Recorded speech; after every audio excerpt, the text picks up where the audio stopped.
Bonjour à tous. Merci mesdames, messieurs d'être en notre compagnie pour ce nouveau numéro de Droit de réponse, votre émission de débat et de décryptage des principaux sujets d'actualité parus dans la presse cette semaine. La semaine qui s'achève justement a été fortement marquée par l'organisation de la prochaine Coupe d'Afrique des Nations de football 2019, après les propos du président de la CAF en fin de semaine dernière, propos dans lesquels Ahmad Ahmad remettait en cause les capacités du Cameroun à organiser cette compétition. L'on a assisté toute cette semaine à une sorte de levée de bouclier dans la presse contre la sortie du Malgache. Quasi unanimement, l'on a condamné ces déclarations du président de la CAF, les jugeant maladroites et non diplomatiques. Le Cameroun sera prêt, arguent les patriotiques. Posture d'ailleurs confirmée cette fin de semaine par le chef de l'État himself. Alors qu'il recevait des athlètes au Palais de l'Unité en fin de semaine, le président Paul Biya l'a dit, le Cameroun sera prêt le jour dit. Il en prend l'engagement. Confirmation certes, assurance oui, mais des relents politiques selon certains, commandant des journaux. L'on en parle dans ces éditions de Droit de réponse. L'actualité cette semaine dans la presse était aussi encore la situation toujours tendue dans les régions du Nord-Est et du Sud-Ouest. Si l'on s'en tient donc aux événements, les derniers de cette semaine, d'abord les manifestations et mouvements de protestation menés par des Camerounais à l'étranger en réaction aux missions et délégations gouvernementales envoyées dans certains pays apporter des éclairages sur la situation qui prévaut dans les régions du Nord-Ouest et du Sud-Ouest. Ensuite, ces 5 individus interpellés en début du mois d'août dans la région du Nord-Ouest et dont le gouvernement précisait à travers son porte-parole en début de semaine qu'il s'agissait des personnes qui projetaient de perpétrer des attentats sur le sol camerounais, mais surtout à l'endroit des autorités et des forces de défense. Un ensemble d'éléments qui font dire aux observateurs que l'on assiste tout bonnement au pourrissement de la situation ou alors de la crise anglophone. Voilà donc, mesdames et messieurs, les deux sujets qui nous réunissent pour cette édition de Droit de réponse. Mais vous le savez, on fait un tour de revue de presse avec Flavien Ndongo pour voir et comprendre comment est-ce que la presse a traité les sujets retenus.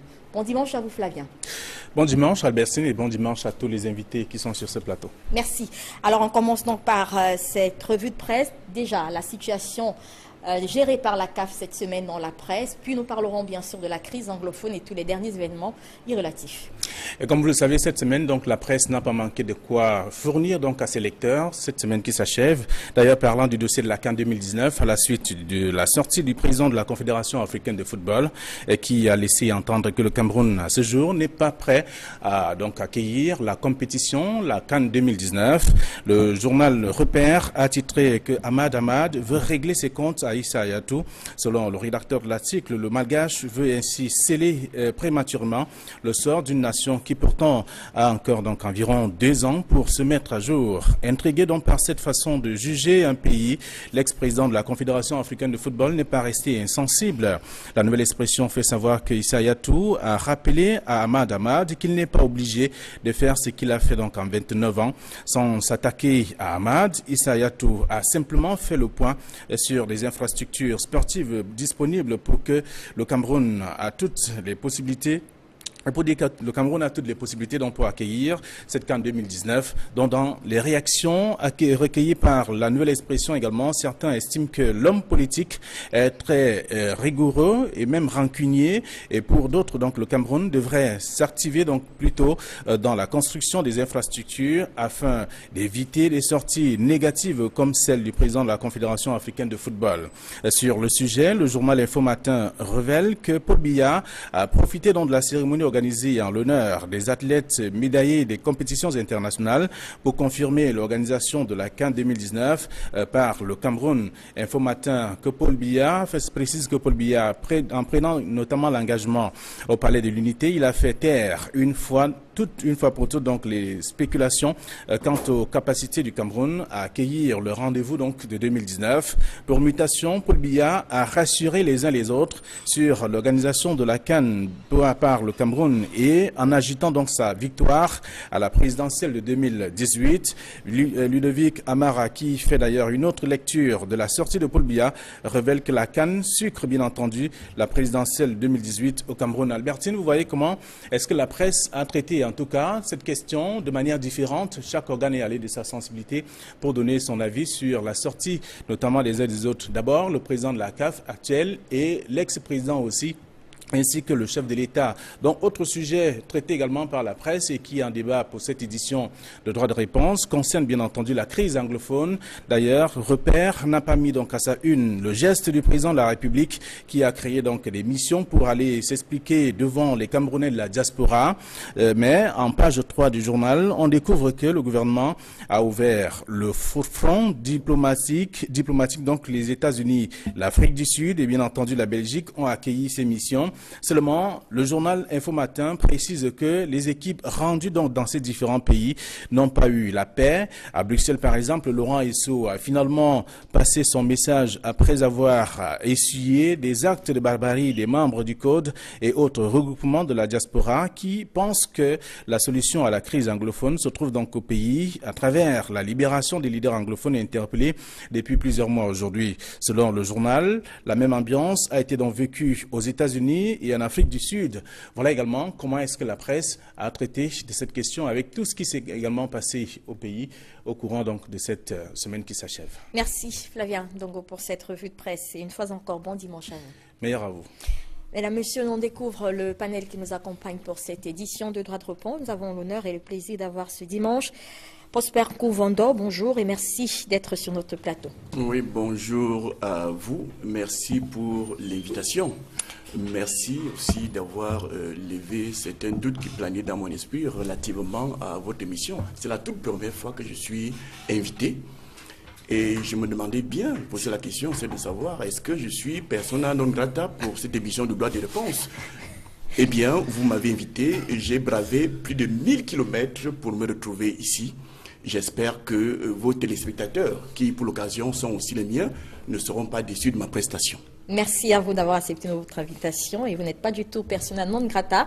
Je rappelle que vous êtes juriste, maître de conférence à la faculté des sciences juridiques et politiques de l'université de Ngaoundéré. Vous êtes également homme politique, leader du parti politique Univers et vous êtes conseiller municipal à Ngaoundéré 3e.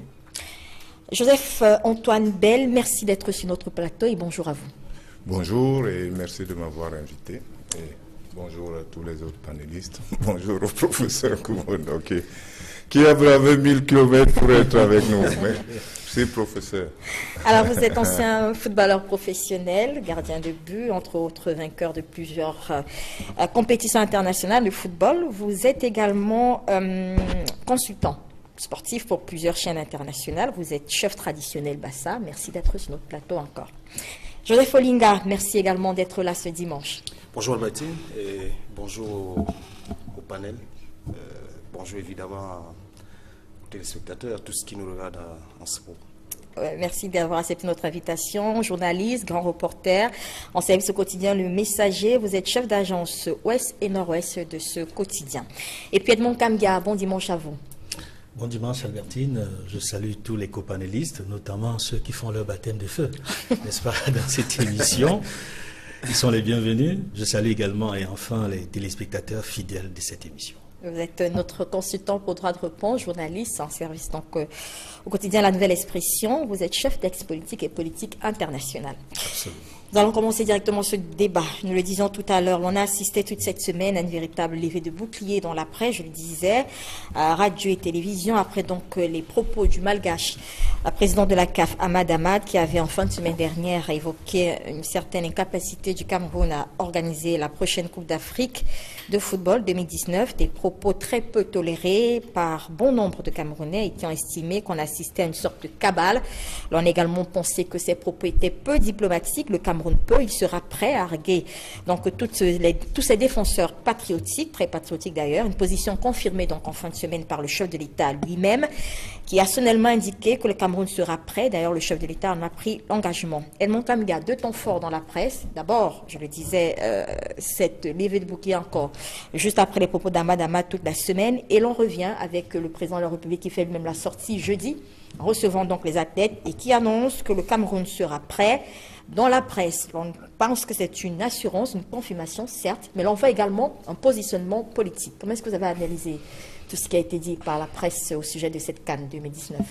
D'abord, il faut dire que ça fait quand même au moins 2 semaines, sinon davantage, que la presse camerounaise s'intéresse d'une certaine manière à la CAN, notamment depuis les différentes réactions, n'est-ce pas, du président de la CAF, Ahmad Ahmad, Et je le disais récemment sur ce plateau que sa déclaration, notamment l'une des dernières, faisait très peu de cas de la courtoisie que l'on observe dans les usages diplomatiques. Et vous voyez bien quelle a été la réaction du Cameroun, qui a réagi sur les doubles fronts dont je parlais tantôt, sur le front sportif et sur le plan diplomatique.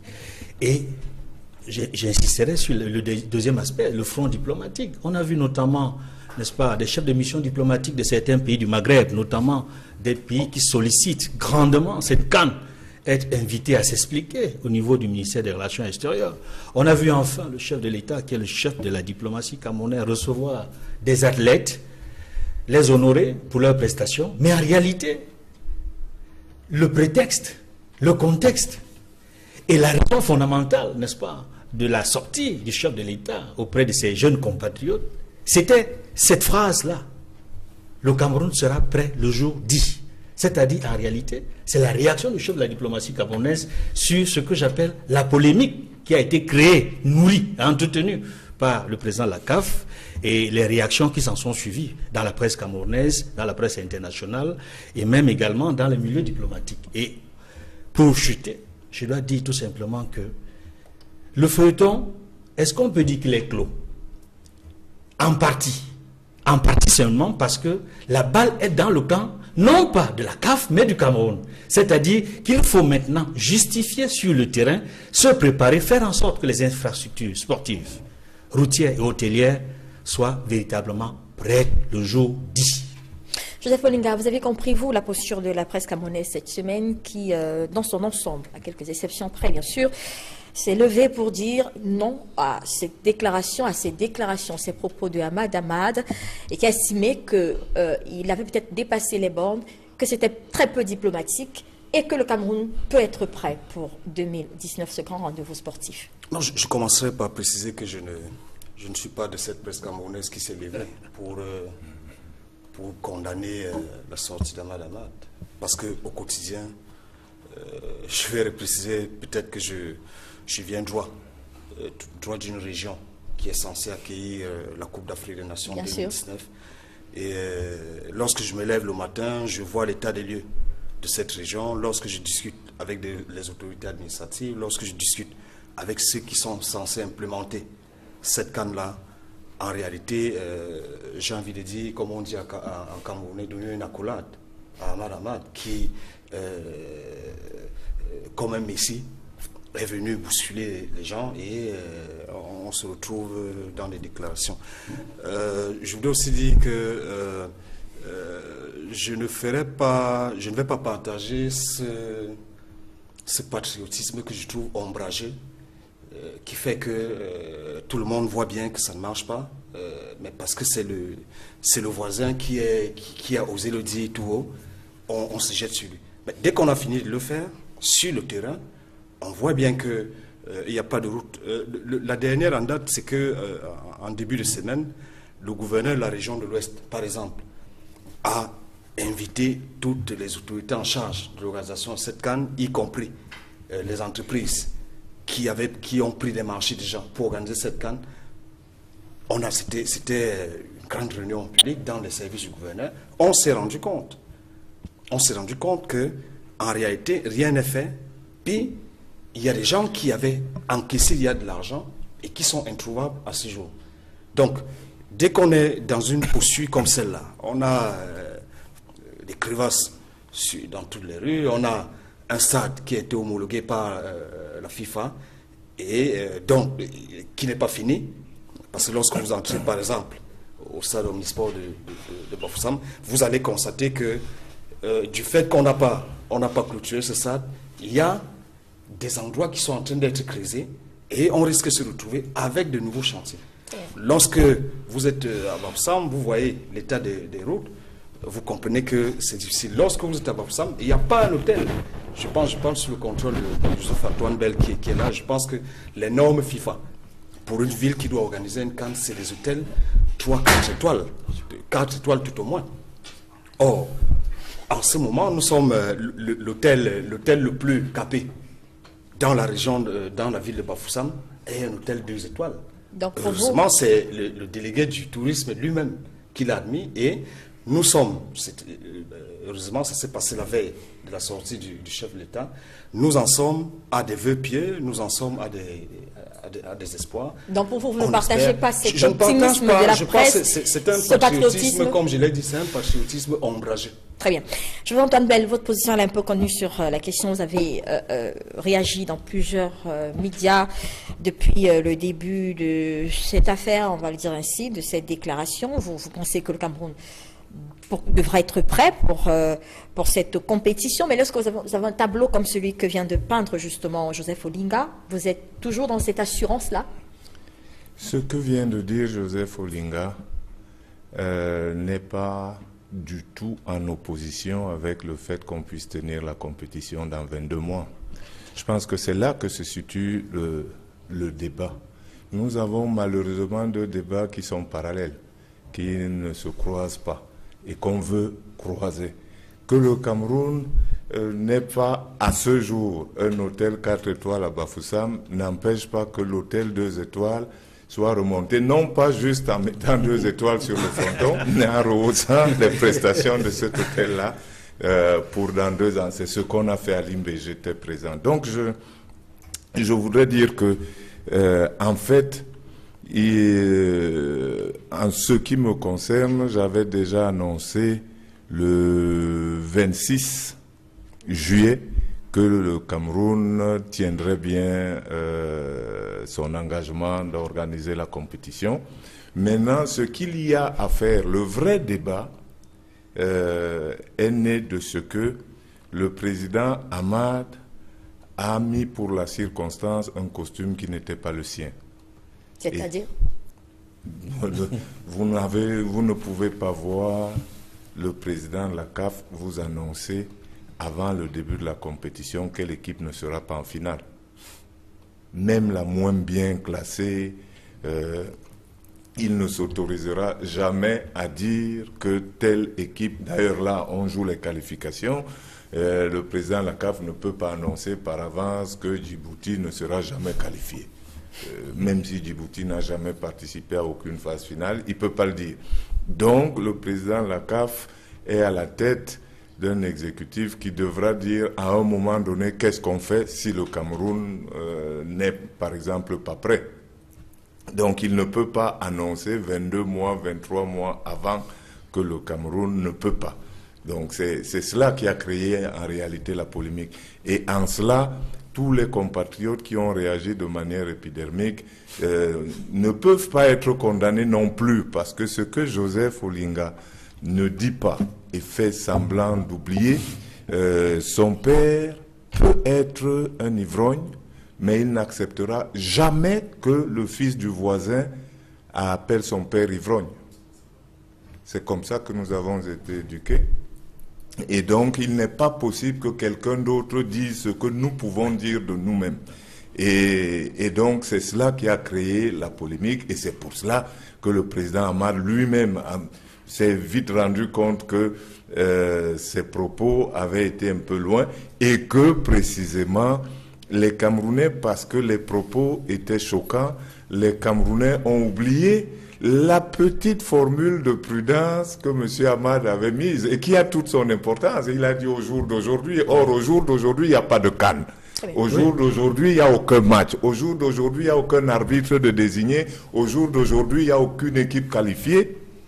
Au jour d'aujourd'hui, on ne sait pas comment on passe de 24 équipes au 16e de finale ou au 8e de finale. Bon, donc, il n'y a pas de match demain. Donc, les propos de M. Hamad, finalement, n'était pas si méchant que ça dès qu'on tient compte de cette petite phrase qui voulait dire « demain, il n'y a pas la CAN ». Donc tout ce que je peux dire pour une CAN demain n'est pas valable. Donc, voilà. Donc, mais maintenant, comme Joseph Olinga, qui est un garçon teigneux et un patriote à sa manière, je voudrais simplement l'assurer que ces inquiétudes sont tout à fait fondées. Ce sont elles, moi en tant que compétiteur, ce que j'ai retenu du sport en général et du foot en particulier, c'est que c'est la peur de perdre qui me faisait m'entraîner durement. C'est la peur de l'erreur qui me faisait répéter les gestes à l'entraînement. Donc, la crainte de Joseph Olinga est totalement justifiée et c'est la peur de décevoir qui va nous faire travailler encore plus durement. Et je voudrais le rassurer qu'au comité de préparation, on en a totalement conscience, d'autant conscience qu'on a déjà eu un premier cas, c'était la CAN féminine. Vous ne pouvez pas imaginer toutes les sueurs qu'on a eues pour absolument faire qu'elle se tienne. Donc nous avons là-bas l'expérience de la crainte de perdre, mais nous avons l'expérience de la réussite pour nous. Donc la chance que nous avons aujourd'hui, c'est que tous les jugements ont été faits sur la base d'une CAN en janvier. Les retards que tout le monde profère sont sur la base d'une CAN en janvier. Et je voudrais vous dire que nous étions partis pour avoir une CAN en janvier, mais pour être prêts la veille, comme dans beaucoup de pays. Or, aujourd'hui, avec une CAN en juin... Mais avec 24 équipes. Là aussi, je vais rapidement vous dire. Les 24 équipes, si le chef de l'État a dit que nous serons prêts, c'est parce qu'il est au courant que les 24 équipes ne nous coûtent pas grand-chose en plus. Pour la simple raison qu'à 16 équipes, nous avions accolé Limbe au groupe de Douala. Or, Limbe est un groupe à part. Limbe, au jour d'aujourd'hui, précisément, si vous voulez faire un tournoi, vous le mettez au sud-ouest, vous avez tout ce qu'il faut. Donc, ça ne nous pose aucun problème d'avoir un groupe supplémentaire. De la même manière, on tient au stade d'Olembe, Mfandena et Olembe, ça fera deux sites qui on sont... reviendra. Alors, Prosper Nkouvado, sur ce sujet, justement, cette sortie, ces patriotiques qui se sont exprimés dans la presse cette semaine, qui ont estimé que l'on pouvait organiser cette compétition, qui sont allés contre les propos d'Ahmad Ahmad. Comment est-ce que vous réagissez à cela? Je comprends l'attitude de lever le bouclier de la presse camerounaise et d'ailleurs de beaucoup de Camerounais, mais je ne l'approuve pas. Et pour m'inscrire dans la logique de mon voisin de gauche, M. Olinga, pour dire que s'il fait chaud et qu'on est gêné par la température, qu'on ne s'en prenne pas au thermomètre. Si il fait froid et qu'on a mal au froid, qu'on ne s'en prenne pas au thermomètre. Si on est laid, qu'on ne s'en prenne pas au miroir, qui ne fait que nous dire exactement ce que nous sommes. J'ai donc envie de dire que le président de la CAF, Ahmad Ahmad, n'est que le thermomètre, n'est que le miroir, qui dit aux Camerounais, regardez vous-même à quelques mois de la CAN ce que vous êtes exactement. Moi, j'ai envie de dire que M. Ahmad mérite une médaille. On devrait l'appeler au Cameroun pour lui donner une médaille. Parce qu'il s'est levé et il nous dit, faites attention, vous n'êtes pas prêts. Contrairement à ce que la veille, le gouvernement camerounais, dans le cadre d'une conférence de presse diffusée en Mondo Divio, au présent, le gouvernement camerounais est affirmatif. Ils disent qu'ils sont prêts, qu'il n'y a pas de problème. Mais Ahmad réagit donc au présent et vous dit, j'ai l'impression que vous vous trompez. Au présent, vous n'êtes pas prêts, contrairement à ce que vous affirmez. Il y a donc un débat du présent, et nous sommes là d'accord là-dessus. D'ailleurs, le président de la République est parfaitement d'accord avec M. Ahmad Ahmad. Ahmad a parlé au présent. Le président Biya parle au futur. Et il dit simplement ceci, nous serons prêts le jour J. Ça veut dire, le jour dit, voilà, merci de me prêter. Il dit, au futur, nous serons prêts. Cela veut dire qu'au présent, nous ne sommes pas prêts. Et c'est ce que Ahmad Ahmad ne fait que nous dire. Lorsque Ahmad Ahmad parle, levez le bouclier. Mais j'ai noté dans une vidéo qui est postée, qui circule en ce moment sur Internet, les propos d'un turéféraire, un grand défenseur du président Biya et du régime qui nous gouverne en ce moment. Je parle du professeur Messara Ndiamdi. Il dit ceci, nous ne sommes pas prêts. Il parle au présent. Nous ne sommes pas prêts. D'ailleurs, on nous annonce, je cite là, Messara Ndiamdi, il dit, on nous annonce des stades préfabriqués. Je tiens à vous dire qu'il faut 36 mois pour faire un stade. Ça veut dire que même au futur, nous aurons une CAN. Nous le souhaitons.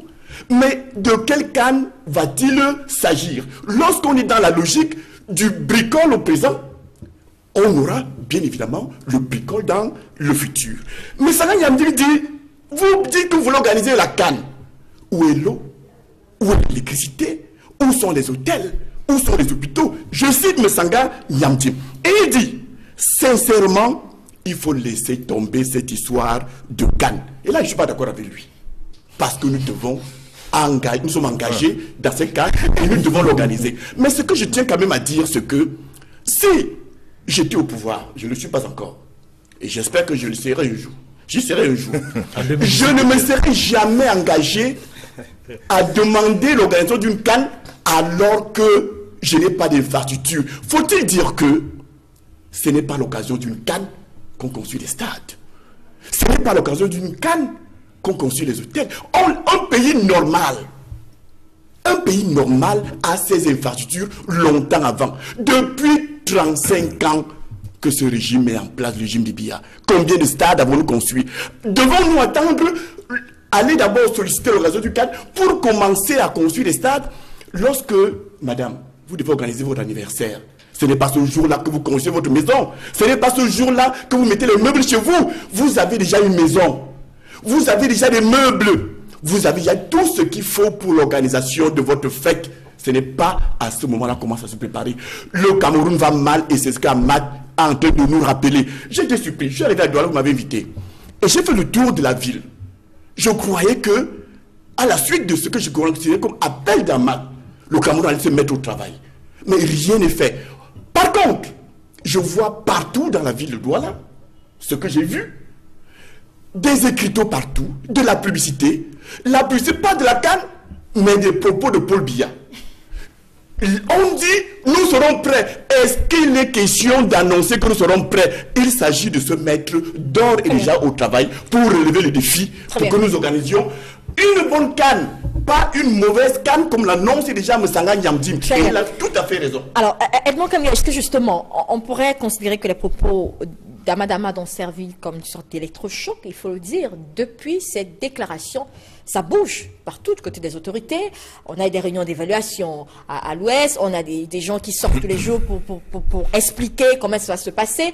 On a l'impression quand même qu'Ahmad Ahmad, que cette sortie a un peu boosté l'action gouvernementale en rapport avec cette CAN. Est-ce qu'on peut considérer que finalement il a servi à quelque chose de bon, Ahmad Ahmad, avec ses déclarations la semaine dernière? Ahmad Ahmad, s'il a un mérite, je dis bien s'il a un mérite, c'est de nous avoir amenés à nous interroger sur nous-mêmes et sur ce que nous voulons par rapport à nos ambitions, par rapport à nos objectifs. Notamment, quand je dis nous, le gouvernement camerounais. Le gouvernement a sollicité la CAN, l'État du Cameroun l'a sollicité et l'a obtenu.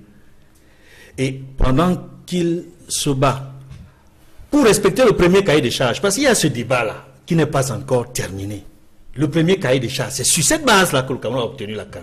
Entre-temps, il y a eu un second cahier de charges qui prévoit de passer de 16, n'est-ce pas, à 24 clubs. Que le Cameroun n'a pas contesté. Que le Cameroun n'a pas contesté, certes. Mais il faut le dire, lorsque des choses changent ainsi, ça suscite des questions sur le plan juridique. Il faut régler ces questions-là. Et ces questions n'ont pas été réglées. Tant que le Cameroun l'accepte, ok, le problème ne se pose pas. Mais le Cameroun peut également gérer cette situation-là avec la CAF. Je disais donc, s'il a un mérite, c'est de nous avoir amenés donc à nous interroger, à savoir effectivement si nous voulons organiser cette CAN-là ou pas. Donc, comme tu le dis, peut-être qu'il nous a boosté, mais je n'aime pas cette expression, il nous a un peu réveillés. Il nous a un peu réveillés. Mais par contre, je ne suis pas d'accord avec le professeur Nkou, qui pense qu'on devrait lui attribuer une médaille. Je dis non, il ne mérite aucune médaille du tout, parce qu'il nous a insultés. Il n'a pas insulté Issa Yatou. C'est le Cameroun qui l'a insulté par ses propos choquants et désobligeants, je dirais même indécents. Et c'est pour cela que je dis, et je suis heureux de ce que cette question sportive, dans la réponse, il y a eu un aspect diplomatique. Et il me semble même que l'affaire va se régler définitivement sur le terrain diplomatique. Parce que c'est d'abord, ce sont les États, vous savez, c'est les fédérations, sont membres de la CAF, qui est également à la FIFA, mais c'est d'abord les États qui sont impliqués. Lorsqu'une CAN est organisée, c'est l'image d'un pays qui est concerné. Et de prendre de tels propos, parce qu'il ne dit pas, et je le disais et je le répète ici, À aucun moment, il n'a utilisé une phrase diplomatique. C'est-à-dire, on peut critiquer, et même le plus dur possible, mais en utilisant des phrases décentes, ce qu'il n'a jamais fait. C'est pour cela que j'ai dit non, il ne mérite aucune médaille du tout, ce monsieur. Par contre, je pense que aujourd'hui, le Cameroun n'a pas droit à l'erreur. Parce que les pays que Ahmad a cités sont déjà prêts. Je pense au Maroc, je pense également à l'Algérie. Parce qu'il a cité nommément ces pays. Et quand une autorité comme celle-là fait ce type de déclaration et ne cache même pas ce qu'on pourrait appeler les desseins, les intentions cachées, les desseins inavoués. Parce que quand il cite 2 pays, cela signifie clairement que ces 2 pays, à tout moment, peuvent obtenir cette canne-là si, au terme des visites que vont effectuer les missions d'inspection sur le terrain, ils observent que le Cameroun n'avance pas suffisamment à leur gré. C'est-à-dire qu'ils estiment que le Cameroun n'a pas suffisamment avancé et que peut-être quelques mois avant, le jour dit, il nous arrache cette canne, qu'on se mette à pleurer. Donc, il faudrait qu'on fasse très attention. C'est pour cela que je dirais que le Cameroun s'est réajusté en partie. Il faudra gagner le pari, même à quelques mois de la compétition. Alors, Joseph Olinga, dans la presse, cette fin de semaine, après la sortie donc, du président Paul Biya, qui est venu confirmer, comme l'ont dit justement certains autres journaux, cette capacité du Cameroun à organiser la prochaine Coupe d'Afrique des Nations, ils nous seront prêts. L'on voit également des vérités politiques dans cette sortie. Dans la presse, on estime qu'il y a une sorte de positionnement. Le président Paul Biya en le disant, nous serons prêts en 2019. On a même lu ailleurs, il annonce tout simplement sa candidature, il sera là. Est-ce que vous voyez dans l'obstination du pays aujourd'hui à organiser cette coupe, du gouvernement, plus précisément des autorités à organiser cette compétition, un aspect politique de la CAN 2019 pour le gouvernement? En réalité, un enjeu, je voudrais dire. En réalité, en sollicitant cette CAN dès le départ, c'était l'enjeu politique était clair. C'est vrai que les sportifs, les Camerounais dans leur ensemble, salue l'organisation d'une CAN chez eux, mais celui qui est le précurseur de cette CAN, c'est certainement pas pour les beaux yeux des Camerounais qui le fait. C'est pour dire on peut faire les choses. Mais je voulais dire que dès que, en fait, peut-être pour le préciser que je ne ferai pas ce patriotisme que je trouve un peu curieux, pour quand même remarquer que il ne faut pas qu'on fasse comme si, en réalité, Ahmad avait dit quelque chose de spécial. En réalité, ce qu'il a dit, c'est ce que nous disons dans ce pays depuis 2 ans. C'est ce que nous écrivons dans la presse. Dans presque tous les médias, on a fait des enquêtes, on a fait des reportages pour quand même constater que le niveau d'avancement n'était pas, ou tout au moins, rien n'avait même commencé. Je continue de dire, puisque en journalisme, on parle beaucoup du mort kilométrique. Le mort kilométrique fait aujourd'hui que lorsque vous mettez sur la balance les 4 régions à peu près qui sont susceptibles de recevoir cette CAN, je vais parler d'une en particulier, qui est la région de l'Ouest. En réalité, lorsque nous sommes à 22 mois de la CAN et qu'on est en train de nous dire, bon, en ce qui concerne le stade, il y a les Chinois qui étaient censés le faire. Bon, on ne les voit pas depuis un bon bout de temps, on ne sait pas où ils sont passés, il n'y a pas de clôture. Le stade même, qui est une infrastructure encore toute neuve, est en train de se détériorer petit à petit. Lorsque vous avez, lors d'une réunion d'évaluation comme celle-là, des gens qui estiment qu'en ce qui concerne les hôtels qui sont prévus dans la ville de Bafoussam, nous ne sommes qu'au stade de discussion entre les potentiels investisseurs et le gouvernement. Et c'est après cela qu'on va matérialiser ces projets et qu'on va se mettre d'accord. Lorsqu'on sait comment ça fonctionne chez nous, justement, on pourrait se retrouver seulement au stade de cette discussion-là à 8 mois ou 1 an. Et ceux qui sont les spécialistes, ceux qui sont les techniciens de cette affaire estiment que pour construire un stade, un hôtel de cette envergure-là, il faut un minimum de 30 mois. Alors, est-ce qu'on a 30 mois devant nous? Je ne sais pas. Peut-être que la solution de rechange, comme l'a évoqué Joseph Antoine Bell tout à l'heure, sera peut-être qu'on essaye de transformer les autres hôtels. Ouais, de réévaluer les hôtels existants. Ce sera peut-être ça. Bon, mais dès qu'on a fini de réévaluer les hôtels existants, est-ce qu'on va réévaluer les routes aussi? Est-ce qu'on va réévaluer les voies d'accès au stade? Est-ce qu'on va réévaluer les tournes d'eau qui pullulent dans la ville pour recevoir les gens? Est-ce que, d'ailleurs, je le dis, mais ça me fait un peu mal de le dire. Lors de cette réunion-là, on a interrogé un aîné qui est par ailleurs délégué du gouvernement de la ville de Bafoussam sur, parce qu'il était question chacun dise ce qu'il avait fait.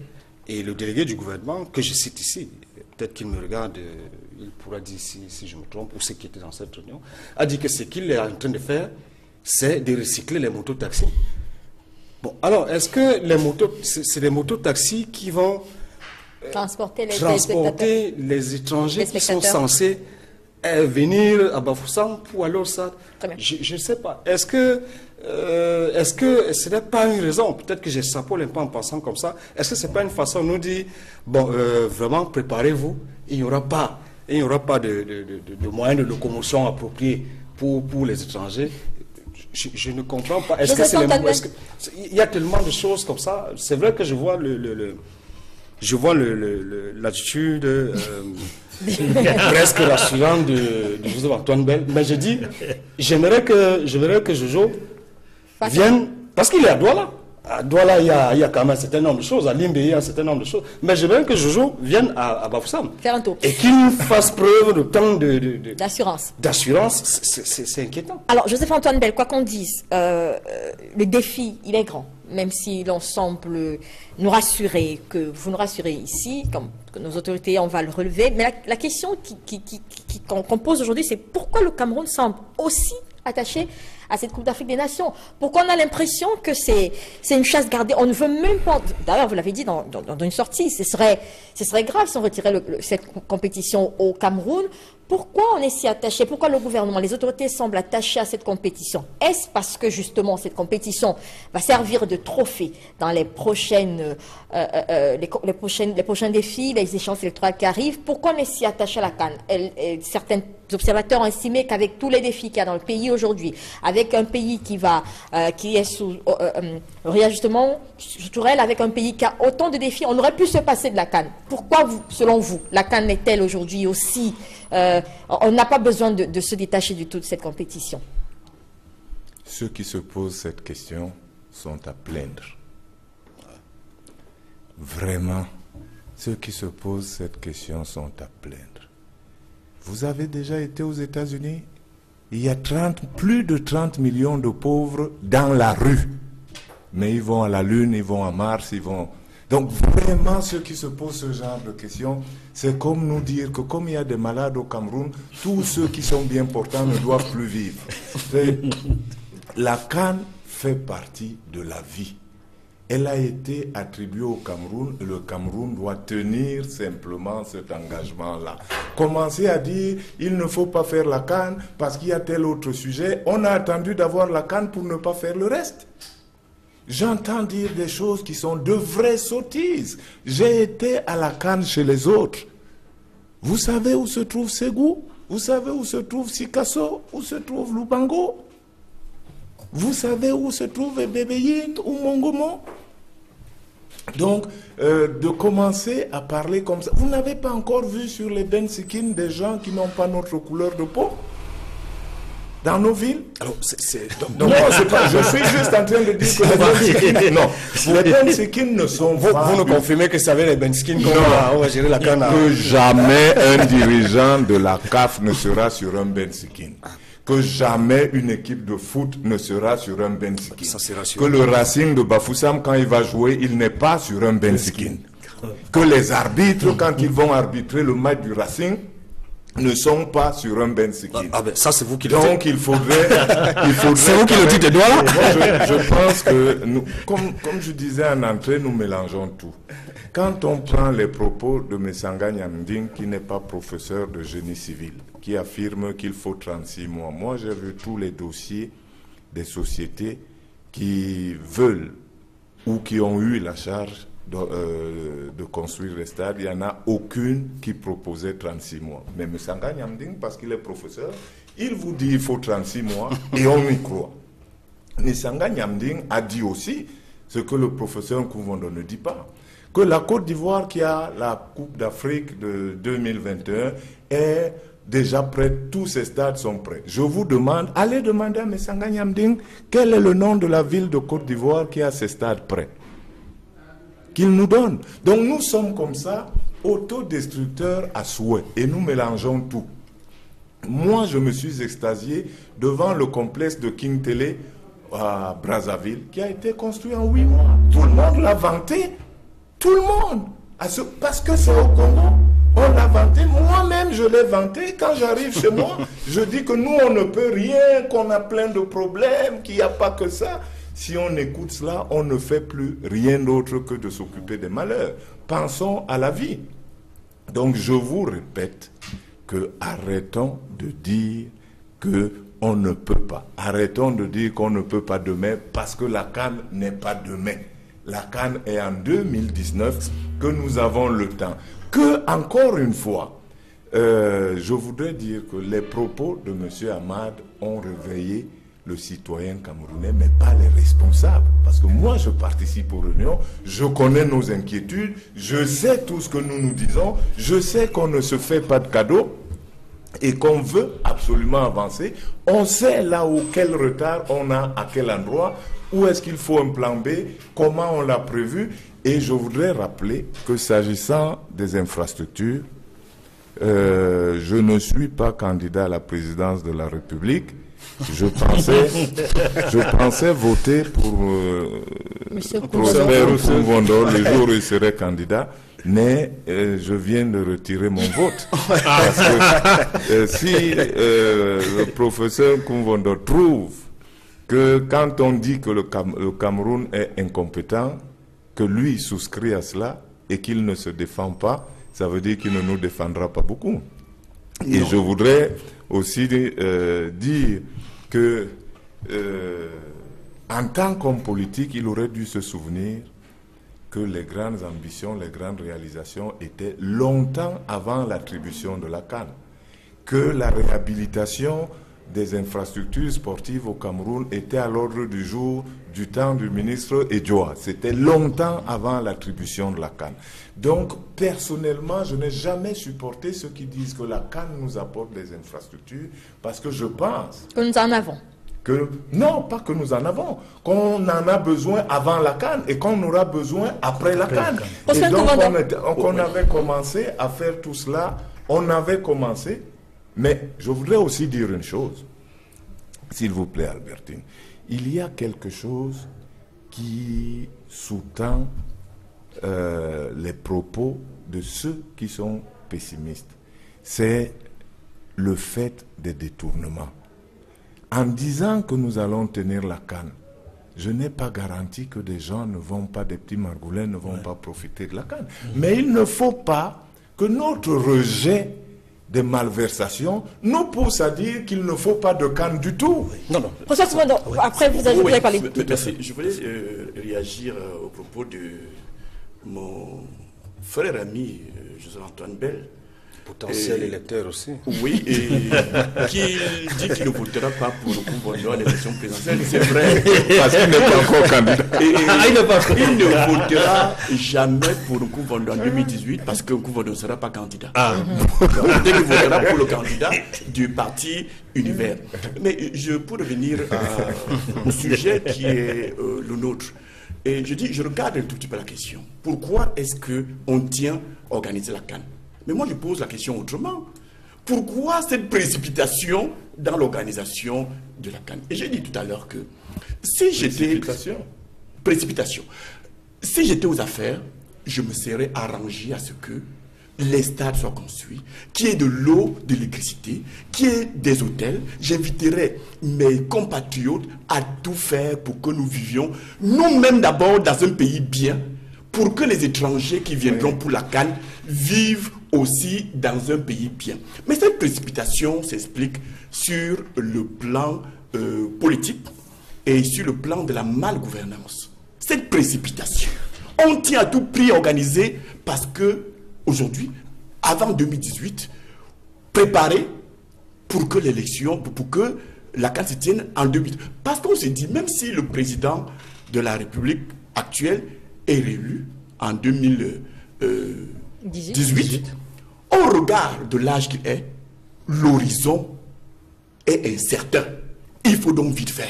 C'est pour cela que on passe des contrats bizarres où, je l'ai déjà souligné sur le plateau, un stade de capacité équivalente, c'est-à-dire 60 000 places, comme se veut le stade Paul Biya, construit quelque part dans un pays à 60 milliards et contracté pour son exécution au Cameroun à 180 milliards. Il faut donc vite faire. Et Joseph Antoine l'a très bien dit. Il y a des dessous là dans cette affaire. C'est pour ça qu'il faut aller vite. De toute façon, le vin est tiré, il va falloir le boire. Mais le plus important pour nous, c'est de nous mettre au travail. Vous avez posé une autre question tout à l'heure, celle de savoir si on est en plein à travers le propos du président Biya, qui dit nous serons prêts. Il n'a pas dit lui, il a dit le Cameroun sera prêt. Et le Cameroun, ce n'est pas Paul Biya. Et beaucoup de ses turéféraires et beaucoup de ses adversaires voient en ces propos l'annonce de sa candidature. Moi, je n'ai pas vu d'annonce de candidature. Je n'ai pas entendu d'annonce de candidature. Et je suis convaincu que, pour l'élection de 2018, Paul Biya, que je connais, ne sera pas candidat. Il y a eu des appels à candidature. Il y a eu des contre-appels. Il ne s'est jamais prononcé. Il n'a jamais dit. Il a même reporté sine die le congrès de son parti. Congrès à partir duquel on attendait qu'il se prononce. Non, il n'a rien dit. Et je dis encore que, au-delà de la CAN, si Biya est candidat en 2018, cela va relever de la sorcellerie. N'oublions quand même pas qu'il a 85 ans. Il a encore des ambitions à 85 ans, des ambitions pour le Cameroun. Non, c'est terminé. Mugabe est candidat au Zimbabwe. Prenons des exemples qui peuvent amener le Cameroun un peu plus loin. Mais vous prenez l'exemple de Mugabe. Non, prenons l'exemple aussi de celui qui a 39 ans, qui vient d'être élu. Nous avons besoin d'une nouvelle génération. Une nouvelle génération qui n'attendra pas 35 ans pour penser à organiser une CAN. Et dans la précipitation. Dans la précipitation. Et c'est pour ça que je pose le tableau pour dire, Monsieur le Président, si vous êtes encore candidat en 2018, cela va relever pour moi de la sorcellerie. Allez vous reposer et passer le relais. Il y a une nouvelle génération qui a été montée. Rapidement, mieux préparer la CAN, qui peut mieux organiser ces choses-là. Parce que ne perdons pas de vue que le sport, c'est avant tout une affaire de jeunes. Demandez à des vieillards, moi je suis vieux, mais demandez à des vieillards d'organiser une affaire de jeunes, des concerts de jeunes, des activités de jeunes. Non. Monsieur Ben. Rapidement, vous avez une minute avant de... Vraiment rapidement, deux choses. Celle par laquelle le professeur Nkumvondo vient de finir. Lui qui est si vieux, enseigne-t-il des vieux? Non, il enseigne des jeunes. Comment peut-il dire qu'il ne faut pas...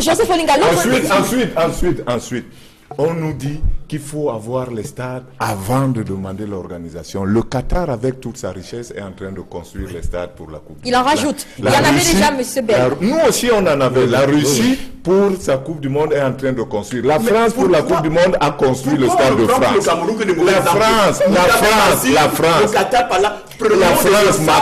La France et Macron, oui, la France a construit le stade de France pour la Coupe du Monde de 98. Il n'y a aucun pays qui sollicite une grande compétition en ayant toutes les infrastructures. La Chine et Pékin et le nid d'oiseau ont construit. Peut-être que dans notre temps, on en a très peu, M. Bell. Peut-être que c'est ça le problème. Maintenant, je vous rends la parole. On n'a pas besoin de stade seulement pour la CAN. La jeunesse camerounaise a besoin de ces stades-là, de ces terrains de jeu, de ces terrains d'entraînement. La CAN, c'est pour un mois seulement, au maximum. Mais on a besoin de ces infrastructures pour toute la vie. On a donc eu 35 ans pour construire ces infrastructures. On ne se souvient que le Cameroun n'a pas d'infrastructures seulement à l'occasion de la CAN. Non, ça avait commencé avant. Je trouve cela scandaleux.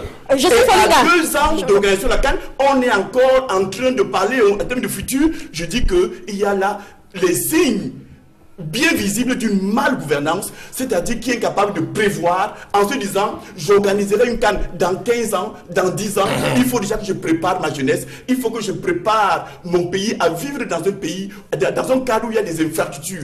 Je dis encore, l'infrastructure ce n'est pas seulement pour la CAN. Les hôtels, c'est pas seulement pour la CAN. On reviendra. Joseph Olengal, justement, les réactions dans la presse cette semaine, les observateurs et autres leaders d'opinion se disent le Cameroun, c'est un grand pays qui craint d'écorner son image. Alors, on aura cette CAN. Mais le problème, c'est après la CAN. À quel prix on aura cette CAN? On se dit, on va tout mettre dans la CAN et qu'il faut s'attendre à la catastrophe après. Est-ce que c'est également comme ça que vous voyez les choses? Vous dites, on va tout faire pour avoir la CAN. Il faut construire 1000 stades, on va le faire dans les délais, mais après. Qui va payer la note? C'est également une analyse qu'on a eue. Qui va payer? Justement, si je me suis posé des questions sur la CAN, si j'ai certaines craintes sur l'organisation de la CAN, c'est parce que je souhaite justement, je pense que Joseph Antoine l'a dit de manière assez civiline, c'est parce que je veux qu'il y ait cette CAN. Pas parce que j'irai forcément voir des matchs de football, parce que moi, en tant que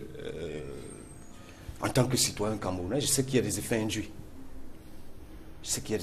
Et je pense que beaucoup de Camerounais, en réalité, si beaucoup de Camerounais s'interrogent sur la capacité du Cameroun à organiser cette CAN, c'est parce qu'on s'est dit, pour construire dans un pays qui vit la conjoncture économique que nous vivons, les travaux de la CAN, forcément, ça fait bouger l'économie. Bon, maintenant, dès qu'il y a des hôtels, c'est des emplois. Il y a des restaurants, c'est des emplois. Il y a des transports, c'est des emplois. Mais le problème aujourd'hui, en tout cas, pour ma part, le problème aujourd'hui, c'est qu'on s'est dit, on veut aller à un développement à 2 chiffres, mais on a des opportunités pour accélérer cela, on ne le fait pas. Il y a des gens, on est content, on n'est pas content, en tout cas nous journalistes, de montrer à la télévision des jeunes qui sont dans des braquages, qui dans des reportages, qui vont vous dire, bon écoute, moi j'ai plus sur moi de jouer un jambo toute ma vie parce que j'ai fait une formation, j'ai pas d'emploi. Ça aussi, ça règle des problèmes sociaux et des problèmes économiques de très grandes, qui en tout cas, qui sont ceux, curieusement, font partie du cahier de charges, ou au moins de l'offre politique que beaucoup de nos compatriotes qui sont des entrepreneurs politiques ont pour nous.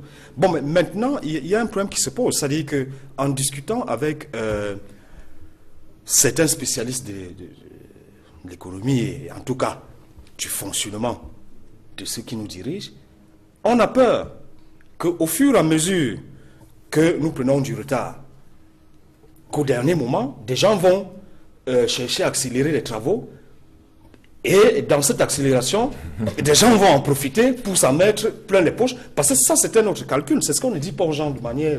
Au Cameroun, on sait que ça se passe comme ça. Il y a déjà une polémique autour de l'attribution d'un marché. Voilà. La facture initiale est de 100 francs et on doit le faire à la date X, on passe cette date et après on va vous parler d'avenant, mais en réalité les gens se sont... D'où les conséquences dont je parlais. D'où les conséquences dont je parlais de faire cette CAN à tout prix. Les conséquences, c'est que l'économie s'en porte mieux, le chômage est réduit quelque peu, et on avance vers justement les... Si tout se fait dans la norme. Maintenant, est-ce que ceux qui doivent organiser cela font le nécessaire pour qu'on l'organise dans les délais? Ça, c'est une autre question. Je pense que au jour d'aujourd'hui, l'une des craintes que moi particulièrement j'ai, c'est que les gens s'organisent pour retarder les choses, pour qu'au dernier moment, ils se mettent à demander des avenants pour s'en mettre plein les poches, et au lieu de servir le développement que la CAN peut drainer, ils vont plutôt nous appauvrir un peu plus. Oui, tout à fait. Pour ajouter à tout ce qui a déjà été dit, pour ne pas nous répéter, il faudrait que derrière cette CAN-là, au-delà des questions pertinentes de mauvaise gouvernance, de malversation qui sont connues, et je redoute déjà l'après-CAN, c'est-à-dire des personnes qui seront arrêtées et jetées dans les prisons. Ça va arriver. Et ça, c'est l'une de mes interrogations. Je continue en disant... Et même dès qu'on a fini de le dire, tout à fait. Pendant que nous sommes en train de le dire, oui, des gens s'organisent à des endroits en ce moment pour le faire. Oui, et ça c'est un grand questionnement. Je vais rester sur un autre aspect pour dire que, pour expliquer pourquoi j'estime qu'il nous faut cette CAN. Le Cameroun, je parle sous le contrôle de Joseph Antoine Bell, c'est quand même au moins 7 participations à la Coupe du Monde. Le Cameroun, c'est quand même la deuxième nation qui a le plus grand nombre de trophées en Afrique. 5 trophées, derrière l'Égypte qui en a 7. Et c'est le Cameroun, notamment la prestation de 90, qui a permis d'avoir plus, notamment la prestation de 90, qui a permis d'avoir plus d'équipes pour l'Afrique. On est passé, je ne sais pas, de 2 ou 3 à 5 équipes. Et on vient nous dire, on veut donner des leçons au Cameroun, qui est déjà entré dans l'histoire, qui est dans l'histoire. Et qui, tout à l'heure, le vous on va parler de précipitation. Moi, je voudrais dire ici que je suis plutôt surpris. Quand il parle de précipitation, non, s'il te plaît. Permets-moi de développer. Non, Joseph, tu m'interromps. En réalité, nous sommes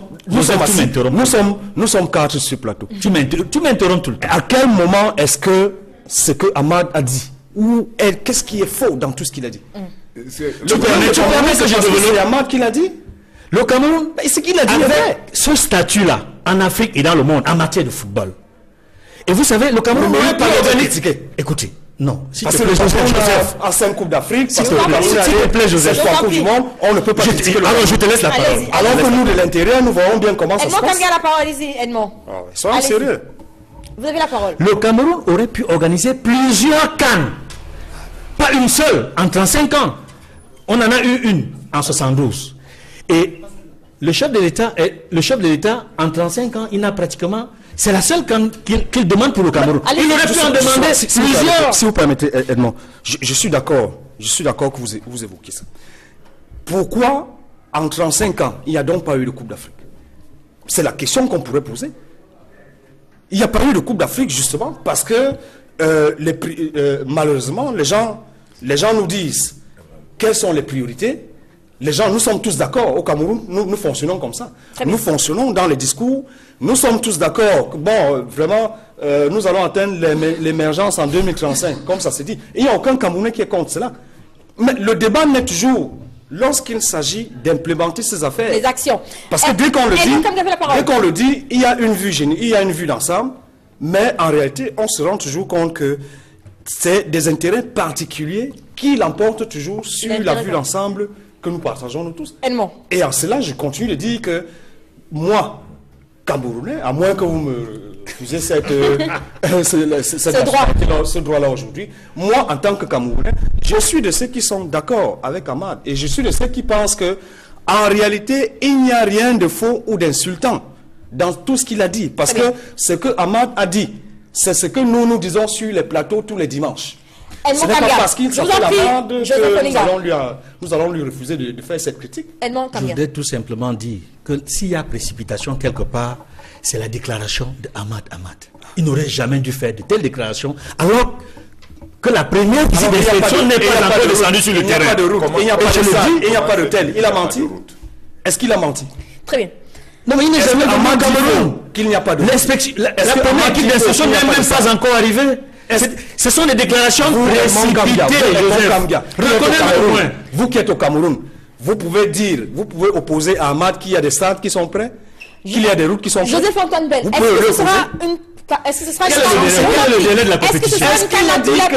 Il n'a jamais dit qu'on ne fera pas. Il a fait un constat. Nous ne les avons pas à l'instant. Est-ce que c'est faux? Très bien. Est-ce que ce sera une canne à tous les prix, comme le pensent certains? Non, je vais me répéter, c'est un faux débat, ce n'est pas une canne à tous les prix. Nous avons obtenu l'organisation et nous serons prêts, comme d'autres pays l'ont été avant nous. Oui. Je ne vois pas pourquoi les Camerounais peuvent se sous-estimer au point de dire que ce que le Mali a fait, eux ne peuvent pas le faire. Ce que le Burkina a fait, ils ne peuvent pas le faire. Ce que la Guinée équatoriale a fait 2 fois. Et la Guinée équatoriale vous a pris une canne en 90 jours. Et la canne s'est déroulée, tout le monde était content. Le Gabon l'a fait. Quels sont les effets du changement, de ces réformes qui ont été apportées sur la canne? Je vous ai dit que pour le Cameroun est très aise de dire nous accompagnons le mouvement même à 24, d'autant que ça ne nous coûtera rien. Je vous ai dit que le site de Limbe est prêt ce matin. Si vous voulez y aller pour organiser une canne de 4 équipes, vous irez. Si vous voulez organiser une canne de 4 équipes à Yaoundé, vous pouvez. Vous avez le stade de Fandena et tous les terrains d'entraînement qui sont prêts. Donc tous ceux qui vous disent que le Cameroun est largement en retard se trompent. Et c'est précisément ces avis-là que M. Ahmad a entendus. Et ne connaissant pas les Camerounais et leur esprit, il a cru que c'était la vérité absolue. Nous prenons toujours le peu pour le tout. Donc, parce qu'il y aurait une route qui manque à Bafoussam, on va dire que Bafoussam est inapte et que l'ensemble du Cameroun est inapte. Je viens de vous le dire, que quelqu'un me contredise. Limbe est-il incapable de tenir une compétition? Non. Il y a 5 stades, je suis d'avis 5 stades d'entraînement à Limbe et un stade de compétition à Limbe. Il y a la même chose à Yaoundé. Mais pourtant, les Camerounais vous disent l'ensemble du Cameroun ne peut pas. Ce n'est pas normal. Quand on demande pourquoi voulons-nous la CAN à tout prix, il est trop tard. C'est au moment de la candidature que les gens auraient dû se dire nous ne devons pas poser notre candidature. Mais aujourd'hui que nous l'avons, je ne vois pas comment un Camerounais fier de l'être va dire il faut la rendre. Très bien. Oui, je voulais dire que... On va sortir après vous, allez-y. Oui, je ne vois pas, j'ai suivi Ahmad Ahmad, et je n'ai entendu ce monsieur proférer aucune injure à l'ensemble du Cameroun.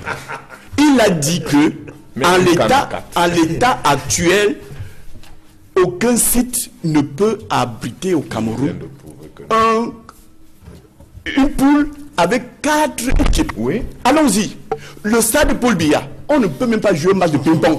Dans ce stade-là. Mais qui a cité le stade Paul Biya? Pourquoi vous n'écoutez pas le stade de Douala? Parler de Limbe. Pourquoi vous choisissez ceux qui ne peuvent pas? Je vous ai parlé de Fandena où on joue tous les jours. Pourquoi vous êtes comme ça? Mais nous étions en Conakry. Nous parlions avec beaucoup de... Oui, d'amitié. Nous sommes des amis. Mais des amis, pourquoi chacun avec ses yeux ne voit pas? C'est là que je demande pourquoi cette violence. Limbe est là et vous dites on ne peut pas. Le stade de Limbe, on a reconnaître et on va... Antoine, nous avons mené des combats ensemble. Et les combats, c'était de dire que le Cameroun ne peut pas jouer. C'était de dire que le Cameroun ne peut pas jouer au football. Vous avez la parole, monsieur Kouba. En réalité, c'est un débat entre le professeur Nkou et Joseph Antoine. Non, vous avez Restons objectifs. Allez-y, je vous ai cité. Je vous en prie, il a la parole. Je vous ai cité le stade Paul Biya. Non, ne le citez pas, citez ceux qui peuvent. C'est moi qui ai la parole. J'ai dit Fandena. On ne peut même pas jouer un match de ping-pong là-bas. Le stade de Douala, on ne peut pas jouer un match de, on appelait ça les coups faibles à l'époque. On jouait les coups. 2 joueurs ne peuvent pas se mettre dans ce stade. Allons au stade de Limbe. Il ne s'agit pas simplement de nous présenter les maquettes. Est-ce que l'environnement, tout du stade, ce qu'on appelle les dessertes, est-ce que tout cela est prêt? Tout cela est prêt à Limbe. J'y étais, pas vous. Est-ce que nous avons de l'électricité là-bas? Est-ce que nous avons de l'eau dans les vestiaires? Est-ce que nous avons... Ne nous présentez pas des photos. Cameroun-Zambie s'est joué à Limbe. Comme on l'a fait lorsqu'on allait solliciter l'organisation de la CAN. Nous avons amené de ce côté-là des maquettes. Mais on ne joue pas un match de football sur des maquettes. On joue sur des vrais stades qui existent. Des stades vivants. J'ai envie de dire ça comme ça. Mais je crois que la réaction des Camerounais dans cette affaire devait être celle qui consiste à dire « Monsieur le président de la CAF, vous avez parlé. » Et nous allons vous donner la réponse d'ici quelques mois en vous présentant des stades, des infrastructures. Est-ce que ce n'est pas ce qui est fait? C'est ce qui est dit. On vous a dit on sera prêt en mars 2019. Pourquoi voulez-vous? Le professeur Nkumbondo interroge ses élèves au mois de novembre sur ce qu'il va leur enseigner au mois de mars. Je vous dis tout à l'heure que j'ai fait 1000 km venir parler. Allez-y, parlez. On vous donne la parole. Allez-y. Professeur, vous êtes nos invités. Pour le nez de très loin. Je vois dans la ville de Douala des écriteaux partout qui annoncent que vous l'avez déjà dit. Pour le moment, nous ne sommes pas prêts. Mettons-nous au travail pour sauver l'honneur du Cameroun. Et c'est là on va apprécier le patriotisme d'abord de ceux qui nous gouvernent et de ceux qui vont se mettre au travail. Mais il est quand même gênant de savoir qu'après 35 ans de pouvoir, après près de 60 ans d'indépendance, que nous fassions encore construire des stades au Cameroun par des entreprises turques. On reviendra. C'est un autre débat. Merci, monsieur. On passe au deuxième sujet. De la malgouvernance qui ne s'inscrit pas dans la prévision. Très bien. Alors, second sujet de ce jour, ce débat, je le disais tout à l'heure, l'actualité cette semaine, c'était également la crise anglophone, la situation donc toujours préoccupante dans les régions du Nord-Est et du Sud-Ouest. Nous le disions, à côté des délégations gouvernementales en mission dans plusieurs pays pour expliquer cette situation aux autorités et Camerounais résidant dans ces pays concernés.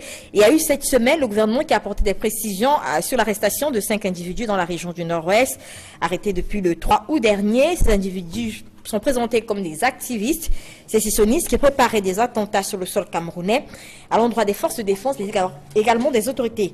Joseph Olinga, l'on savait qu'il y avait déjà, et sans doute, des velléités de radicalisation dans la crise anglophone, mais est-ce que ce serait juste de dire qu'on assiste là à une sorte, qu'on monte un peu d'un cran dans la crise qui sévit dans les régions anglophones du pays?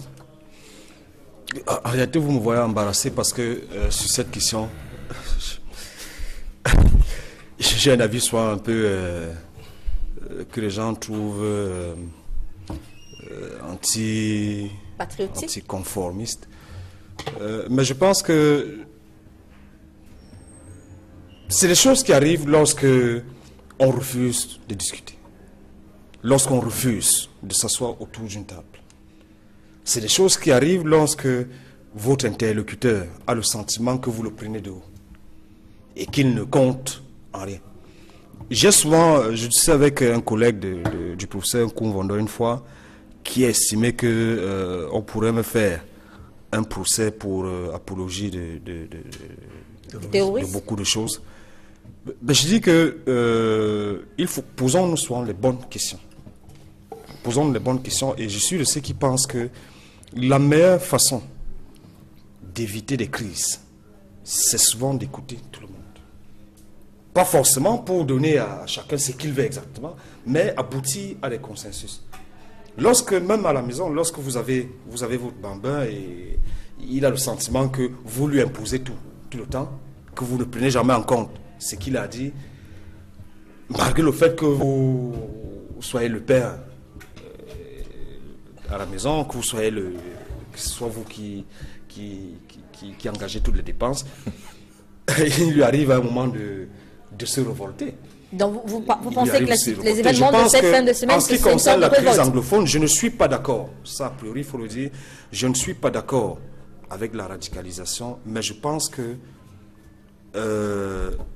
ceux qui gouvernent, ceux qui sont censés trouver des solutions à ce problème-là, doivent faire preuve de moins de condescendance et faire asseoir tout le monde autour d'une table. Ceci dit, je ne suis pas en train de jurer de ce que ce sera parce que les extrémistes dans tous les camps, il y a des gens qui ne seront jamais d'accord avec quoi que ce soit, mais nous ne pouvons pas dire aujourd'hui que nos frères anglophones, en tout cas ceux qui avaient des revendications, nous ne pouvons pas dire que c'est ceux-là qui sont devenus des extrémistes qu'on nous présente, qui sont devenus des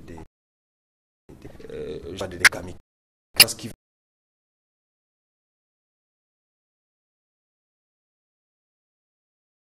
faire sauter tout. Je ne pense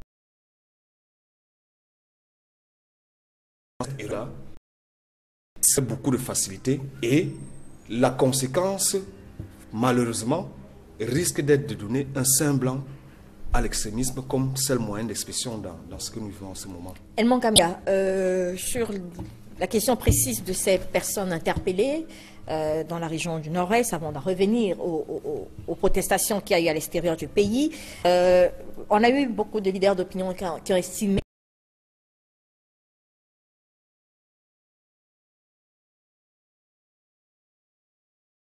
condamner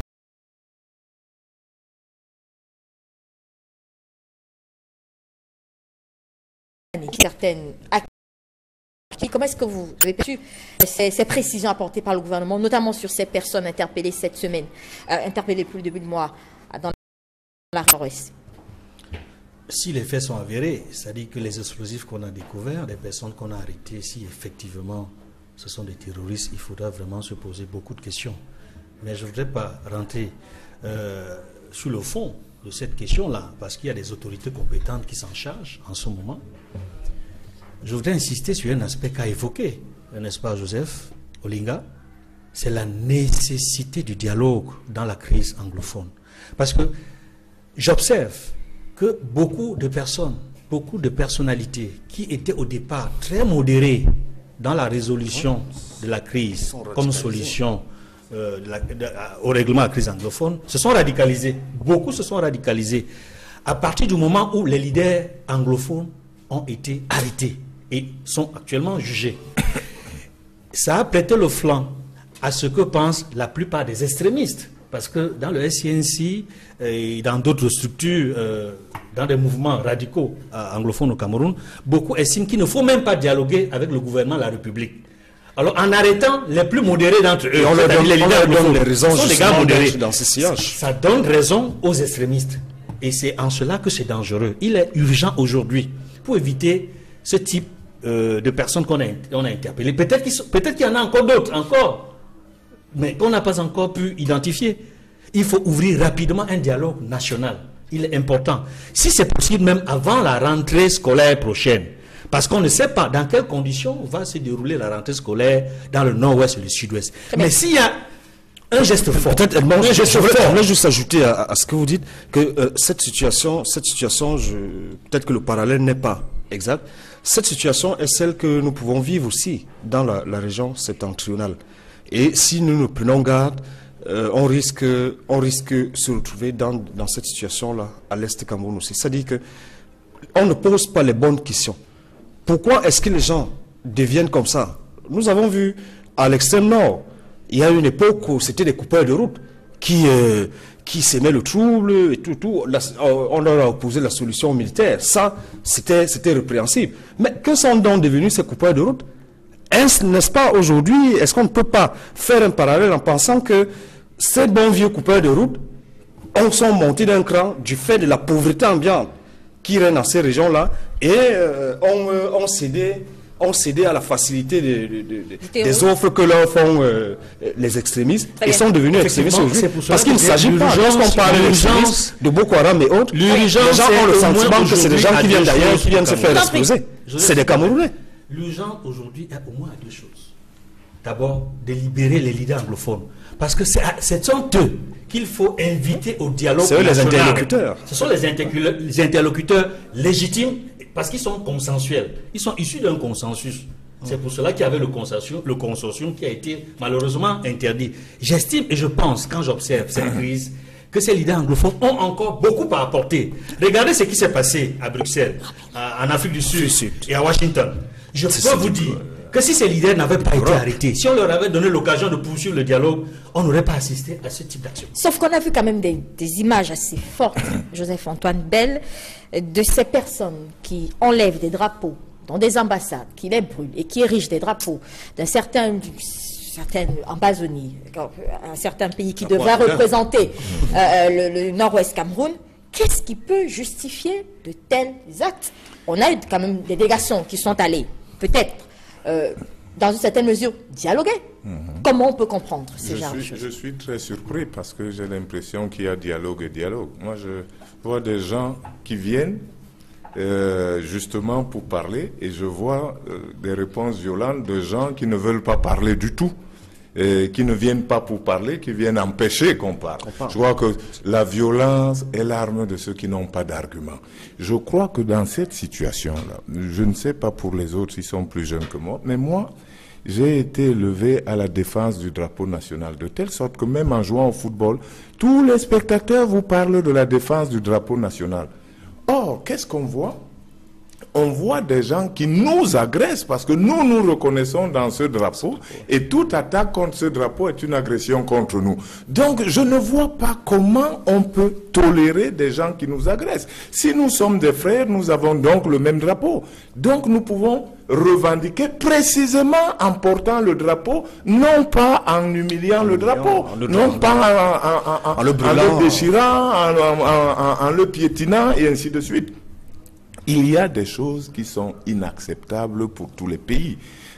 Tous les pays que vous respectez comme grands ne toléreraient jamais sur leur sol des gens qui y planteraient un drapeau étranger.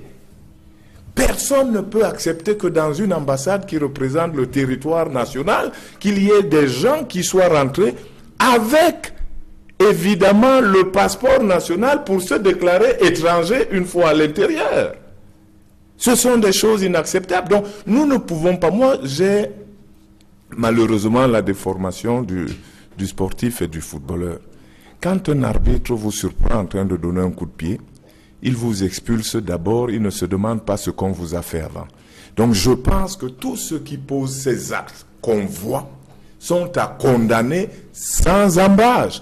Maintenant, ceux qui revendiquent, eh bien, évidemment, ils revendiquent par les moyens légaux de revendication. Ces moyens légaux sont les partis politiques. On n'a arrêté aucun député parce qu'il se serait exprimé en plein hémicycle. On n'a arrêté aucun chef de parti parce qu'il a organisé un meeting et que dans ce meeting, il parle comme M. Prosper Nkoumvondo. M. Prosper Nkoumvondo, en étant président...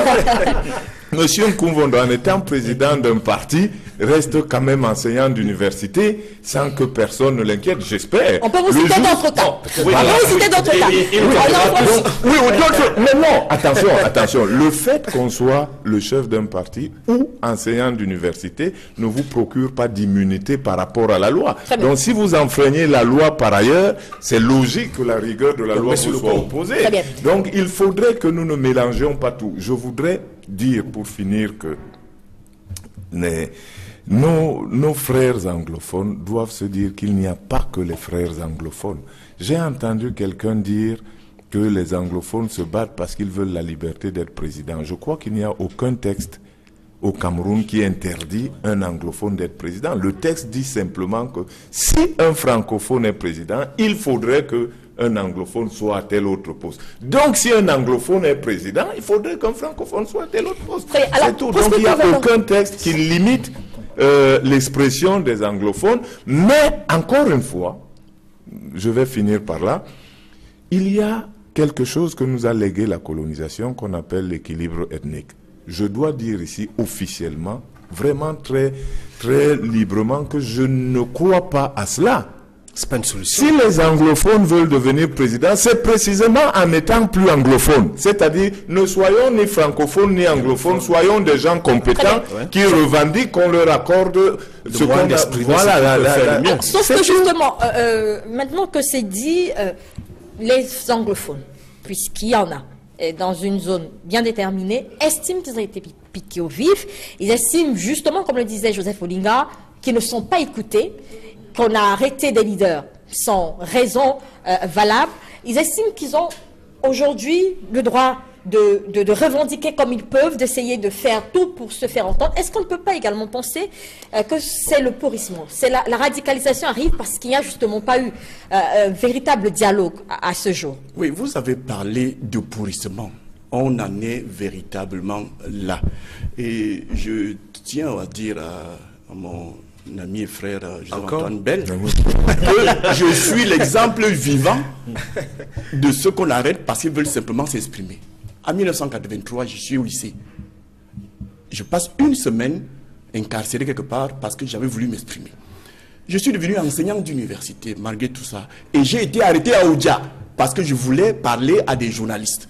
Pendant une journée, une bonne partie de la nuit, j'ai été embastillé.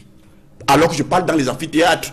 Mais dès que je sors de l'amphithéâtre, je revais le costume de l'homme politique, je suis arrêté. Plus encore, mon portable qui n'avait rien fait à ces policiers a été brisé ce jour à Oudja. Et je crois que ça s'est passé à mon émission. Largement où j'étais roulé, un ancien d'université avec des cadres de ce pays, avec d'autres des avocats, roulé à Oudja. On a versé de l'eau sur nous, simplement parce que nous voulions nous exprimer. Nous parlons aujourd'hui. Et il n'y avait aucun anglophone parmi vous. Pourrissement. Le débat n'est pas celui d'anglophone ou de francophone. C'est ce que je voulais vous faire dire. Mais je tiens à dire, madame. Celui des libertés individuelles. C'est ce que je voulais vous faire dire. Je vous en prie, on parle de la crise. J'espère que je vais récupérer mon temps de parole. Enlissement, mais quel que soit le degré de pourrissement, d'enlissement de cette affaire, moi, Camerounais, homme politique, je ne peux en aucun cas accepter que des personnes qui se présentent comme ambazoniens, c'est-à-dire ne sont pas des Camerounais, puisqu'ils sont ambazoniens, qu'ils brandissent le drapeau d'Ambazonie, qu'ils aient créé leur état d'Amazonie en Antarctique, ou au pôle Nord, ou au pôle Sud, ça c'est leur problème, mais qu'ils laissent mon pays, le Cameroun, tranquille. Marcher sur le drapeau du Cameroun, c'est marcher sur un confondant. Et je dis que si je rencontrais ces messieurs et ces dames, j'aurais au moins 2 mots à leur dire, au minimum.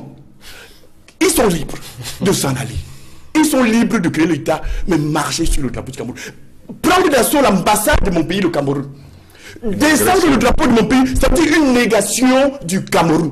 Mais ce ne sont pas des sécessionnistes. C'est une négation de soi-même. Parce que être sécessionniste, ça veut dire reconnaître d'abord qu'une entité existe, le Cameroun, et on veut une partie. Ceux-là n'ont rien à voir avec le problème dit anglophone qui est réel et qui est un problème camerounais. Ce n'est pas un problème ambazonien. Il paraît même qu'ils ont la télévision, ils ont leur moyens, ils ont autour de cette affaire. Parce que moi, ce qui a une manipulation, je ne tiens pas à lier le problème d'Ambazonie, comme vous l'appelez, et comme ils se font appeler, même avec leur drapeau bleu, avec des images bizarres sur ce drapeau-là. Ce n'est pas un problème camerounais. C'est un problème ambazonien. Et d'ailleurs, ils sont là-bas. J'ai jamais vu ça au Cameroun. Et ils restent donc là-bas. Mais de grâce, je leur envoie le message, laissez mon pays, le Cameroun, tranquille. Et ainsi qu'on ça, les anglophones. Je vous en prie, le docteur professeur Koumando a la parole. Oui, revenons donc à un débat qui est plus intéressant. Regardons sur ce plateau. Et c'est ce que les anglophones, ce que vous appelez anglophones, nous reprochent. Ceux-là qui sont partis de là où ils étaient, ils avaient leur entité et nous ont rejoints. Ils estiment que dans la façon de faire des francophones, les francophones pensent que ils sont les plus intelligents, puis ils sont les plus nombreux, et ils peuvent décider en lieu et place des anglophones de ce qui est bien pour eux et de ce qui n'est pas bien. Je voulais revenir sur notre plateau. Nous avons un sujet, le problème anglophone. Pourquoi n'a-t-on pas invité un anglophone? C'est ça le problème. Ils se sentent marginalisés. Comment sur un plateau de télévision on parle du problème anglophone? Je ne pense pas. Je fais un constat. Je ne sais pas. Il n'y a aucune tribu au Cameroun qui s'appelle la tribu anglophone. Oui, pour le moment, nous parlons français. Moi, j'ai des enfants qui parlent exclusivement l'anglais. Vous voulez donc ouvrir le débat à l'anglais pour que, dans ces villes, ils aillent vivre. Ils sont invités. Ils aillent là-bas et que moi, je vive chez les Français. Je suis en train de dire. Et surtout, professeur, moi, professeur, est-ce que le Cameroun a commencé avec les Anglais? Vous voulez justifier quoi? Non, parce que les téléspectateurs voient que nous parlons de français sur le plateau. Il y a des savoirs. D'accord. Le débat n'est pas cette chaîne est une chaîne bilingue. Cette chaîne est une chaîne bilingue. Cette émission est francophone. Il y a des émissions en anglais et en français sur cette télévision. Alors donc cette émission bilingue. Il vient de loin, renseignez-le. Laissez-moi d'abord. C'était notre première fois d'être là pour ça. Je vous en prie. Professeur, vous êtes notre invité. Dans ma famille, il y a des anglophones. Nous avons nos frères anglophones. Alors, quand on déporte une partie de ma famille qui est anglophone, je vous en prie. Pour qu'elle aille vivre de l'autre côté, le professeur a la parole. Que je reste de mon côté. Je suis le miroir de ce panel et je vous dis, ne cassez donc pas le miroir. Laissez le miroir continuer à vous dire ce qui est si vous êtes laid et ce qui est vrai, si nous sommes beaux ou si nous sommes laids. Pour le moment, nous sommes dans une crise dite anglophone qui révèle ici la laideur, puisque vous avez bien ce mot-là, de notre gouvernance. Pourquoi en arrive-t-on là? C'est l'intransigeance, c'est l'absence de dialogue au départ. Souvenons-nous qu'au commencement, c'était des revendications pacifiques des avocats qui descendent sans armes, vêtus de leur toge et qui ne faisaient que passer des messages. Mais qu'est-ce qu'on a vu? On a vu des avocats rouler dans la boue. On a vu des étudiants des étudiantes de l'université de Boya rouler dans la merde des égouts, humiliés. On entendait des cris dans des chambres. Est-ce qu'on maintient l'ordre public dans des chambres d'étudiantes? Et les cris qui sortaient de là nous révélait que des choses abominables s'y passaient. Très bien. On nous fait signe que ça finit déjà. Voilà, donc, le professeur est notre invité, il parle de On confisque la parole. Je vous en prie, on est extrêmement attendu à ce que ceux qui nous gouvernent viennent demander des excuses au peuple camerounais en disant nos éléments égarés ont violé nos filles, nos éléments égarés ont malmené des citoyens, ont malmené des avocats. Et nous demandons pardon. Très bien. Professeur, je suis obligé de vous donner la parole puisque le temps se miette rapidement. Joseph-Antoine Bell. Oui. Alors, une revendication qui revient. On va bientôt sortir de l'émission. Une revendication qui revient pour décrisper la situation. Tout le monde semble d'accord sur ce point. Il faut libérer les leaders anglophones. Pourquoi on ne le fait pas? Pourquoi? Mais vous me posez la question comme si j'avais des responsabilités. Vous n'en avez pas, mais je vous pose la question quand même. Si vous faites que je vous la pose. Moi, je constate simplement que ces leaders étaient dehors quand tout cela a commencé. Si c'était eux qui pouvaient empêcher que ça existe, ça se saurait, puisque c'est eux qui ont commencé. Je les connais, je leur souhaite de retrouver la liberté, mais je voudrais dire qu'en disant que si les leaders sont dehors, c'est comme ça qu'on nous a dit que le rétablissement d'Internet, qu'il fallait le common law, qu'il fallait créer. On a créé à l'ENAM, on n'a pas arrêté de créer des choses, on n'a pas arrêté de donner des postes et on va toujours plus loin. Je voudrais répéter ici que moi qui suis né juste avant l'indépendance, si Oumniobe, Ernest Wangé, au Sende Afana, pour revendiquer l'indépendance auprès de la France, nous avait interdit d'aller à l'école, peut-être que je ne serais pas là en train de parler comme ça. Donc je ne vois pas comment un leader qui veut du bien pour son peuple commence par dire aux enfants de ne pas aller à l'école. Voilà ce que je voulais dire. Commençons par ces choses-là. Nous posons, il y a beaucoup trop de préalables et finalement on ne voit pas quelque chose qui avance. Dès qu'on veut dialoguer, il y a de la violence. Il faut arrêter la violence. On ne sortira pas vous, Edmond Kamga, sur le sujet. Allez, rapidement. Non, je voudrais également. Moi aussi, je viens de loin. Vous parlez. Non, je voudrais également condamner ce qui s'est passé à Ottawa. C'est-à-dire que de descendre le drapeau du Cameroun, d'en mettre un autre, vraiment, ce n'est pas ce qu'il y a de bien. C'est vraiment mauvais. Ce n'est pas patriotique, c'est antipatriotique. Pour terminer, j'insiste sur la nécessité d'ouvrir un dialogue national sur la question anglophone. Et je peux vous assurer, ça peut aider à détendre l'atmosphère et permettre que nos enfants vont à l'école et que d'autres crises soient réglées. Et peut-être pas fait la différence entre les sécessionnistes ou alors ces radicaux et... Je peux vous assurer que la majorité de nos frères anglophones ne sont pas sécessionnistes. Ils ne sont pas radicaux. Et les sécessionnistes existent depuis longtemps. Ils sont une minorité. Les sécessionnistes sont une minorité. Donc ne faisons pas, n'encourageons pas les modérés à devenir radicaux. Vous avez votre dernier temps de parole pour terminer. Oui, mon dernier temps de parole, c'est justement pour embrayer sur ce que Edmond disait. Il faut faire attention. Il y a beaucoup de... J'ai le sentiment qu'il y a beaucoup de manipulation dans cette affaire. Nous connaissons, nonobstant ce que a dit Joseph-Antoine Bell sur ceux qui sont incarcérés. Je suis de ceux qui pensent que on a des gens organisés qui ont été interpellés et qui ont eu le quitus de la majorité des anglophones. C'est avec ceux-là qu'il faut discuter.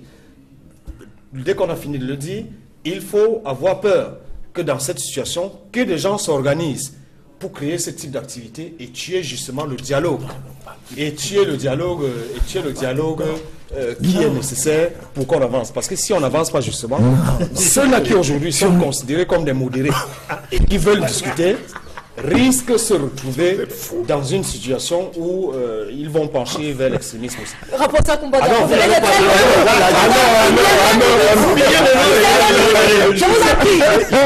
Simplement un message à envoyer à la communauté qui se plaint, la communauté dite anglophone du Cameroun, pour le dire d'abord qu'il est difficile de demander aux pyromanes de venir éteindre le feu. Le régime qui nous gouverne a mis le feu par sa malgouvernance et qu'il soit patient.